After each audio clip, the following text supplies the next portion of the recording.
Hello, friend, the people of the internet. I am Hyper and welcome back to my Legend of Korra Reviews, Episode 8, When Extremes Meet. Okay, so the plot of this episode mainly focuses on the villain Tarlok. And I say villain because that's basically confirmed now. And what extremes he'll do to kind of stop the Equalist, and how it's kind of playing into Amon's plan. We start off with Mako, Bolin, and Asami moving to Air Temple Island. I find the two youngest Airbender kids annoying, especially Milo.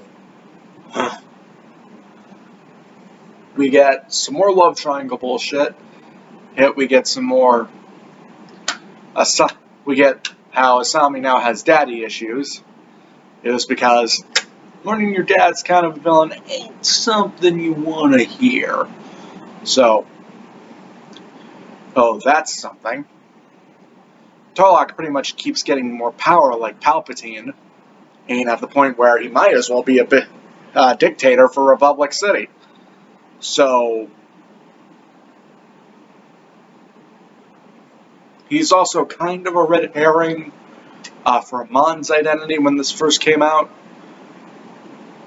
A good red herring too, and has almost everyone in his back pocket. These dreams of Aang finally get explained as him kind of reaching out to her, but I'm just like, it's still kind of just, nah. Tenzin explains it, and we learn he's not even the most spiritual out of the airbenders we have. And then Korra calls herself the worst avatar ever because she can't bend air at one point, and I'm just like, well, you had no argument from me. I'm not gonna place you on a high horse. Or I will tell you about every one of your flaws. And then her team comes up to, kick her ass back into gear. Hey, let's save the city. And then Milo shows up again, and I immediately want to throw him off a cliff.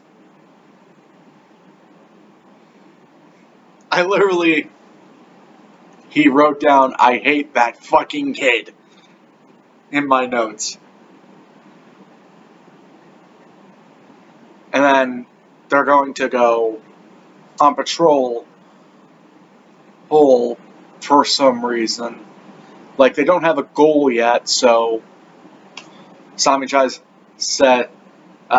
to beat them at their own game with the gauntlet she got from a while back in the last episode, a matter of fact.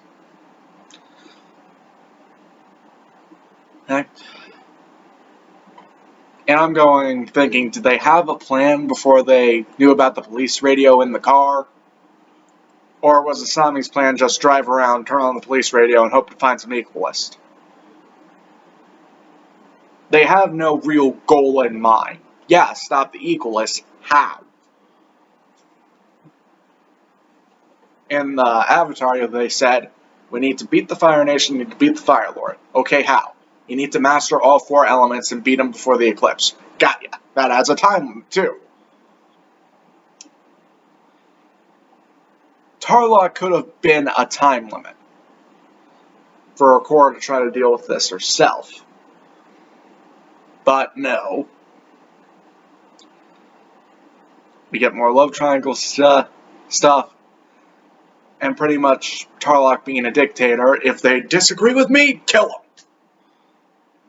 Not exactly, but arrest them.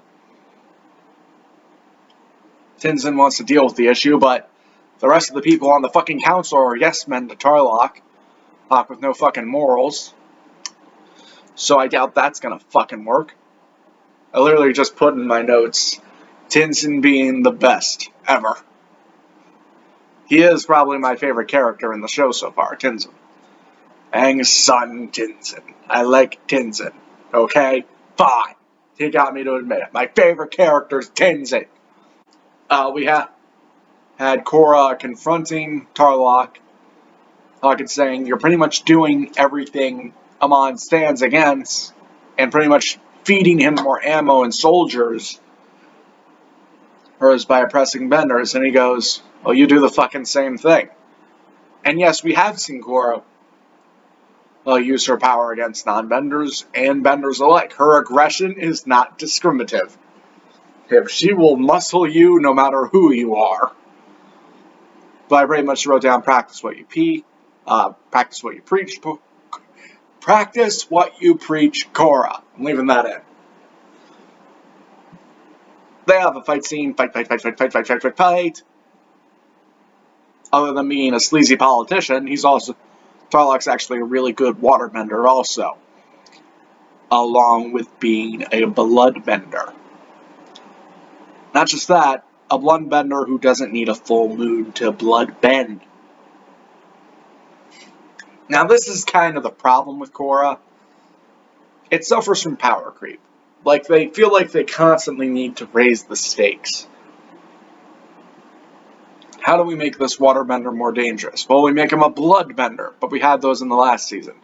In the last series. Then we make him a bloodbender without a full moon. Ha ha ha ha. Aren't we so smart and good and stuff? And then next season we make the Dark Avatar, and after that we have the Flyer, and then after that we have the giant fucking Gundam mech.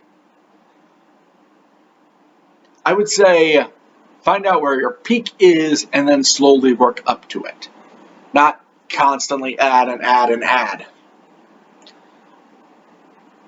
I call it Dragon Ball Z syndrome because it's just like, more power, more power, more power, more power. Instead of technique, strategy, practice, his knowledge, advantage, blah, blah, blah. Now, I can't say I like Dragon Ball Z fights. They nailed the impact part of a fight scene and stakes. I feel like something with Avatar and these writers, they can nail a waterbender can be threatening. You know, just water. Or just earth. Just fire. Or they don't need to constantly be raising the stakes in order to do everything like this. Hell, you can even say the same for Amon. But I will get to that when it happens. Anywho, that was episode 8. When extremes meet.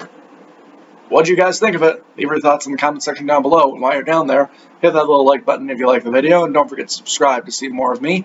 And hit that little notification bell to see when I upload all the time. Until next time, I've been Hyper Super Sora. Sayonara.